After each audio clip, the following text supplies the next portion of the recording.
Dear Farmer, I've been writing a few little things, and I want to hear your thoughts on them, as well as discuss a few things with you. Could you meet me in my cabin at, say, 10 p.m.? Kind regards, Elliot.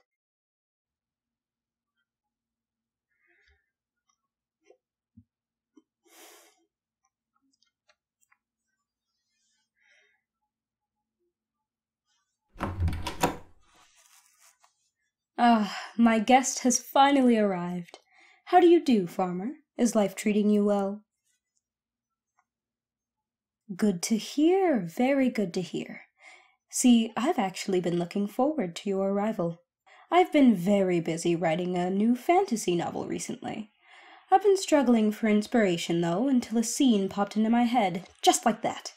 You and I both know that my muse is very skittish, but when she does come around, oh, how great her stay is. Now, it's a simple scene, nothing overly complex, but I'd like you to simply take a listen and tell me what you think. It's the opening scene, so if you were to read it, you wouldn't know anything more than if I read it to you. I'd just like to ensure that, for you, the tone and speed of reading are as I intend them, if that makes any semblance of logical sense. Ah, wonderful. Let me begin. She opens her eyes. Blinking gently, she realizes that her body is not here. She's in the middle of a frozen tundra, the cold wind licking at her skin. She looks down, seeing her spectral soul beneath her, and below that, below the ice she's standing on. A black claw is reaching up towards her from far below. The claws of death itself, here to drag her down into the underworld for good. She takes a deep breath, ready to accept the fate that has been dealt to her. The ice breaks around her, the tips of the jet-black fingernails breaching through like shark's fins through the water. But then, something different. The sun above turns purple, warming her skin even through the cold wind. The claw of death was closing around her, but stops in its tracks at the purple light. Far into the distance she hears a roar. Massive wings flapping with powerful thrusts like the beating of a heart. The massive claw of death itself was slowly pulled apart by smaller claws, amethyst scales covering the skin of the dragon that had come to her rescue. It breached through the openings between the hand of death, picking her up and pulling her out. And as she escapes death's grip, the purple sun warming her soul, she realized she escaped the grip of death and slips out of the talons. She opens her eyes again, amidst the ruins of the building around her, and grips her sword.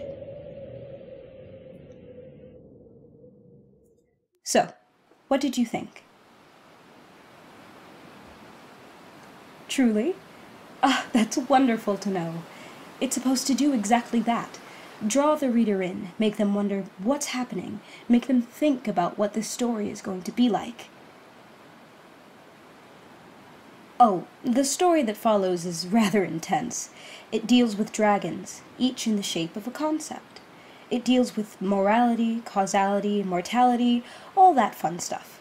I suppose a lot of my own philosophy on life is reflected in it as well. At one point, the dragon of causality is viciously wounded, causing all major causality in the world to grind to a halt just for a moment. Injured people are kept from dying, as an example. The injury that would normally cause their death won't, just because causality is no longer applied to that. It's very great to think about, yes. If nothing we did could cause anything else to happen, what would be able to happen? Remove causality, and what are you left with? You wouldn't be able to drink, because you lifting the cup the water is in doesn't mean the water comes up. That would be an effect that you would have caused, and that means it doesn't happen. In fact, you likely couldn't move, because you would cause your own movement, and again, no cause has an effect. Perhaps you would even die immediately, as your heart beating wouldn't cause your blood to pump around anymore. Uh, but enough chatter about such depressing topics. There's many other things we can do tonight. The night is relatively young, and the stars are beautiful. Would you care for a beverage? Oh, I have all sorts. Bourbon, wine, juice, water, coffee, anything. Thy wish is my command. Yeah, it's actually not your wish, originally, since the saying is much older. Nobody's entirely sure when we started using it, but I'm sure we'll have definitive context on the origins of the words eventually. Well, etymology is a strange science. Words belong to languages, which are families spread out over time, with groups, origins, and rivalries. Some languages clashed for centuries, others formed slowly and calmly. English, as we speak it, is a melting pot of other languages. Some elements of those languages still remain. Others were taken away for more favorable features. Did you know, for example, that the German language has 12 different ways of saying the? It depends on who or what you're referring to and in what tense. For example, a sentence like, I give you the bracelet, and I gave him the bracelet, would entail using an entirely different word in the place of the. It's fascinating to see. I always find myself wondering how the words I use came to be. Each of them has a history of its own, a word that it descended from, like I descended from my mother and father, and how they, in turn, descended from theirs. It's fascinating, don't you agree? Each syllable descended from a tone used thousands of years ago as well.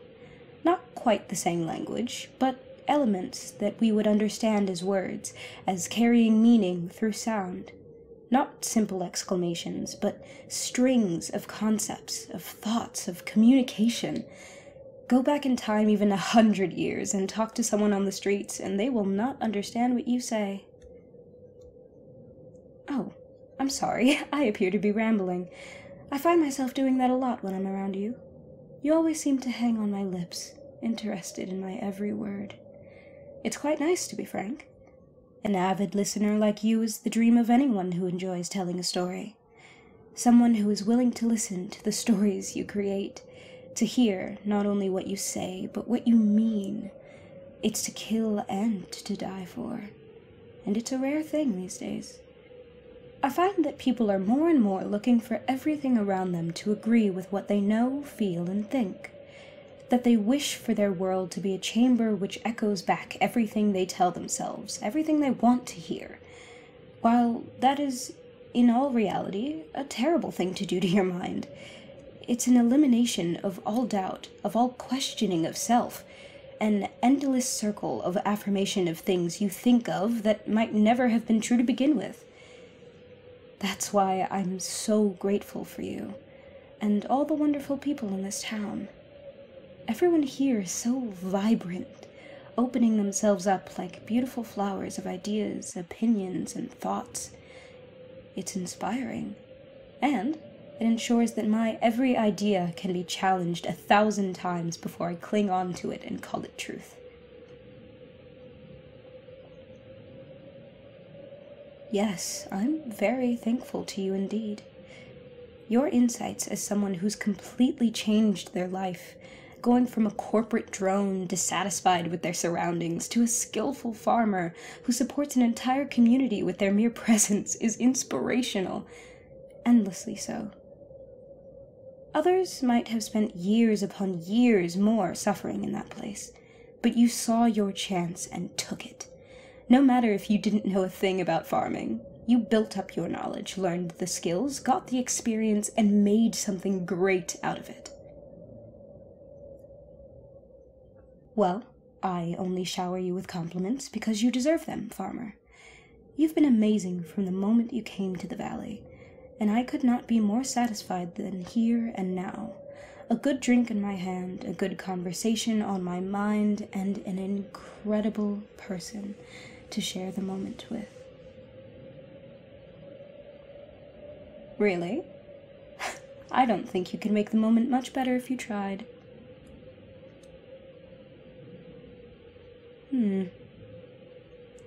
I believe I've seen a pendant such as that before.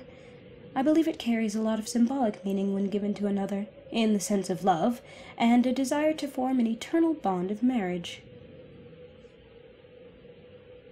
Wait, you're giving this to me? And would this be gifting it to me as per your standard ritual of giving me 2 amazing items per week, or in the context that this pendant represents? But of course, I would adore it. You could make me no happier than to marry me. Please, for the love of all, kiss me, my dear. I would so love it.